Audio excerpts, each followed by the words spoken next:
বিকল্প উপায়ে ইরানে স্থল হামলার চেষ্টা, বিপরীতে আশপাশে থাকা সকল ঘাঁটি চূর্ণ বিচূর্ণ।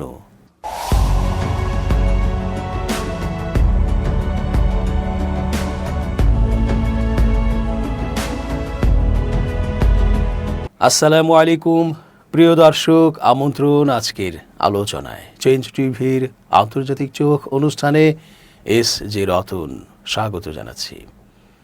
যেহেতু ইরানের ভূপ্রাকৃতিক বৈশিষ্ট্য খুব জটিল, গিরিপথ, পাহাড়, অমসৃণ অঞ্চল, এই সব কিছু মারিয়ে সাঁজোয়া যান নিয়ে যুদ্ধে নামা খুব কঠিন এবং প্রায় অসম্ভব। সে কারণেই বিকল্প ব্যবস্থা গ্রহণ করতে পরিকল্পনা করছে আমেরিকা ও ইসরায়েল। তারা চাচ্ছে যারা এই ভূপ্রকৃতিতে বেড়ে উঠেছে, অভ্যস্ততা আছে বা এই সকল স্থল জায়গায় সামরিক কার্যক্রম করে অভ্যস্ত, তাদেরকে কাজে লাগিয়েই ভিন্ন রকম এক হামলার ছক কষছে ওরা। তবে এইভাবে ইরানের সাথে পেরে উঠবে কিনা তা নিয়েও সন্দেহ আছে, কারণ এই সকল ভূমিতে ইরান আরও বেশি পারঙ্গম সামরিক ব্যবস্থা নিতে, যা অন্য কোনো গোষ্ঠী এখনও সুবিধা করে উঠতে পারেনি। অপরদিকে এই পরিকল্পনার ফাঁকে ইরান তো আর বসে নেই, তাদের হামলা তো যথারীতি অব্যাহত আছে। ফলে এরই মধ্যে ইরানের চারপাশের দেশগুলোতে থাকা মার্কিন ও ইসরায়েলি ঘাঁটিতে অনবরত ক্ষেপণাস্ত্র ও ড্রোন হামলা চালিয়ে ছিন্ন ভিন্ন করে দিচ্ছে তা। ইরানে হামলা চালিয়ে দ্রুত সাফল্য পাওয়ার পরিকল্পনা সফল হয়নি যুক্তরাষ্ট্র ও ইসরায়েলের। এ পরিস্থিতিতে যুক্তরাষ্ট্র নতুন চাল চেলেছে। ইরানের কুর্দি সশস্ত্র গোষ্ঠীগুলোকে ব্যবহার করার পরিকল্পনা রয়েছে ওয়াশিংটনের। দেশটির শক্তিশালী গোয়েন্দা সংস্থা সিআইএ ইরানের উত্তর পশ্চিমাঞ্চলের বিদ্রোহী কুর্দি সংগঠনগুলোর হাতে মরণাস্ত্র তুলে দিচ্ছে। এক্ষেত্রে শুরুতে ইরানের পশ্চিমাঞ্চলে দেশটির নিরাপত্তা বাহিনীর ওপর হামলা চালানো হবে কিনা এবং হামলার কৌশল কি হতে পারে, এসব বিষয়ে গত কয়েকদিনে যুক্তরাষ্ট্রের সঙ্গে আলোচনা করেছে ইরানি কুর্দি সশস্ত্র গোষ্ঠীগুলো। এই আলোচনার বিষয়ে অবগত তিনটি সূত্র এ তথ্য জানিয়েছে। ইরান ইরাক সীমান্তে ইরানের কুর্দি সশস্ত্র সংগঠনগুলোর হাজারো যোদ্ধা ছড়িয়ে ছিটিয়ে আছে। ইরাকের স্বশাসিত কুর্দিস্তান ইরানের বিদ্রোহী কুর্দিদের মূল ঘাঁটি।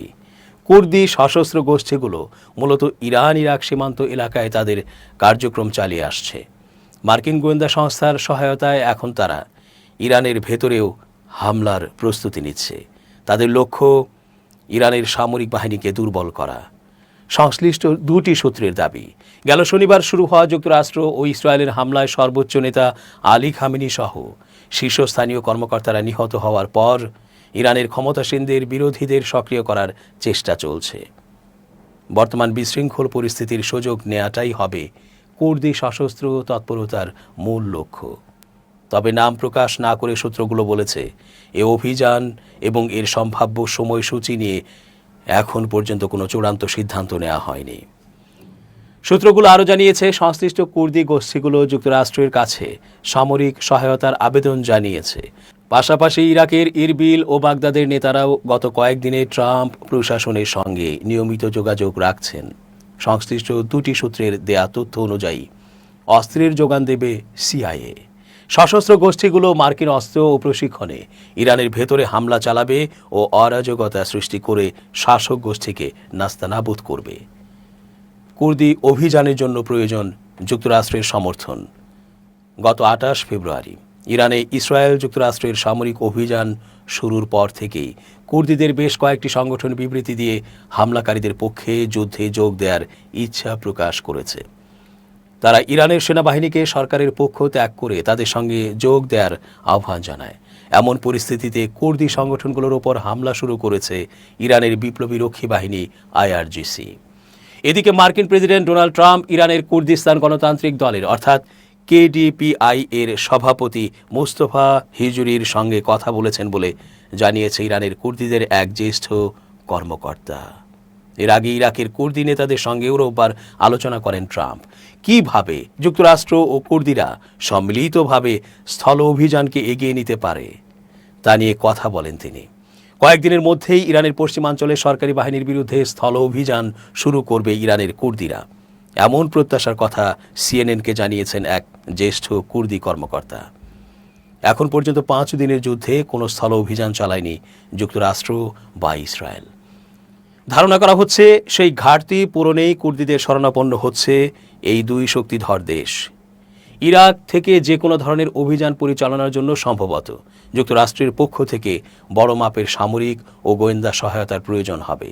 পেন্টাগন জানিয়েছে ইরবিলে অবস্থিত যুক্তরাষ্ট্রের দুটি সামরিক ঘাঁটি জঙ্গি গোষ্ঠী ইসলামিক স্টেটের অর্থাৎ আইএসের বিরুদ্ধে লড়াইরত আন্তর্জাতিক জোটকে সহায়তা প্রদান করে আসছে। ইরাকি কুর্দিস্তানের সক্রিয় কুর্দি গোষ্ঠীগুলোর সঙ্গে যুক্তরাষ্ট্রের দীর্ঘদিনের কাজের ইতিহাস রয়েছে। তবে এই গোষ্ঠীগুলোর ঘন ঘন আনুগত্য পরিবর্তন ও আদর্শগত পার্থক্যের কারণে মাঝে মধ্যেই ওয়াশিংটনের সঙ্গে তাদের সম্পর্কের টানাপোড়েন তৈরি হয়েছে। ইরাক যুদ্ধ ও জঙ্গি গোষ্ঠী আইএসের বিরুদ্ধে লড়াই উভয় ক্ষেত্রেই ইরাকের নির্দিষ্ট কিছু কুর্দি সশস্ত্র গোষ্ঠীর সঙ্গে মিলে কাজ করেছে যুক্তরাষ্ট্র। তবে ইরানের অভ্যন্তরে লড়াইয়ে এই কুর্দি সশস্ত্র গোষ্ঠীগুলো কতটা সফল হতে পারবে তা নিয়ে অস্পষ্টতা রয়ে গেছে। এসব গোষ্ঠীর যোদ্ধাদের রণক্ষেত্রে অভিজ্ঞতার মাত্রা ভিন্ন ভিন্ন। সিএনএনের উদ্ধৃতি দিয়ে একটি সূত্র জানিয়েছে, এই পরিকল্পনার মূল উদ্দেশ্য হল কুর্দি সশস্ত্র বাহিনী ইরানের নিরাপত্তা বাহিনীর মোকাবেলা করবে, যাতে দেশটির শহরগুলোতে নিরস্ত্র ইরানিদের গণ অভ্যুত্থান সহজতর হয়। ইরানের স্থিতিশীলতা নষ্ট হবে। ইরানের অভ্যন্তরে কুর্দিদের এ ধরনের সামরিক অভিযান মধ্যপ্রাচ্যের অন্য দেশগুলো কিভাবে গ্রহণ করবে সে বিষয়ে এখনও কোনো পরিষ্কার ধারণা পাওয়া যায়নি। ইরানি কুর্দিদের এমন একটি সশস্ত্র অভ্যুত্থান ইরানের স্থিতিশীলতার উপর মারাত্মক প্রভাব ফেলতে পারে। এটি দেশটির বালুচ জাতিগত সংখ্যালঘুদের সশস্ত্র বিচ্ছিন্নতাবাদী আন্দোলনে নতুন করে ইন্ধন যোগাতে পারে। উল্লেখ্য, ইরানের এই বালুচ গোষ্ঠীগুলোর সঙ্গে পাকিস্তানের অশান্ত প্রদেশ বালুচিস্তানের বিচ্ছিন্নতাবাদীদের ঘনিষ্ঠ যোগাযোগ রয়েছে। বালুচ স্বাধীনতার লক্ষ্যে যে কোনো ধরনের পদক্ষেপ ইসলামাবাদ অর্থাৎ পাকিস্তান সরকার মেনে নেবে না, এমনটাই প্রবলভাবে ধারণা করা হচ্ছে। সিরিয়ার প্রেসিডেন্ট আহমেদ আল শারার কট্টর সমর্থক তুরস্ক মনে করে দামেস্ক সরকার ও কুর্দি বাহিনীর মধ্যে একীভূতকরণ চুক্তিটি সিরিয়া জুড়ে রাষ্ট্রীয় কর্তৃত্ব পুনরুদ্ধারে অত্যন্ত গুরুত্বপূর্ণ। তুরস্ক হুমকি দিয়ে জানিয়েছিল যে সিরীয় কুর্দি ডেমোক্রেটিক ফোর্সেস এসডিএফ যদি কেন্দ্রীয় সরকারের নিয়ন্ত্রণে আসতে রাজি না হয় তবে উত্তর সিরিয়ায় তারা নিজস্ব সামরিক অভিযান চালাবে। নিষিদ্ধ ঘোষিত কুর্দিস্তান ওয়ার্কার্স পার্টির অর্থাৎ পিকেকে এর সঙ্গে দীর্ঘদিনের সংঘাত নিরসনে এবং শান্তি প্রতিষ্ঠায় কাজ করে যাচ্ছে আঙ্কারা। এই অবস্থায় নিজের সীমান্তের কাছে অন্য কোনো কুর্দি গোষ্ঠীকে অস্ত্রশস্ত্রে সজ্জিত করার বিষয়টি তুরস্কের সহানুভূতি পাওয়ার সম্ভাবনা ক্ষীণ। উপসাগরীয় আরব দেশগুলোয় থাকা যুক্তরাষ্ট্রের সামরিক স্থাপনাগুলোতে ক্ষয়ক্ষতির মাত্রা প্রকাশ পেতে শুরু করেছে। স্যাটেলাইট চিত্রে এসব স্থাপনায় ক্ষয়ক্ষতির মাত্রা দেখা গেছে। ইসরায়েল ও যুক্তরাষ্ট্রের যৌথ হামলায় ইরানের শীর্ষস্থানীয় নেতারা নিহত হন।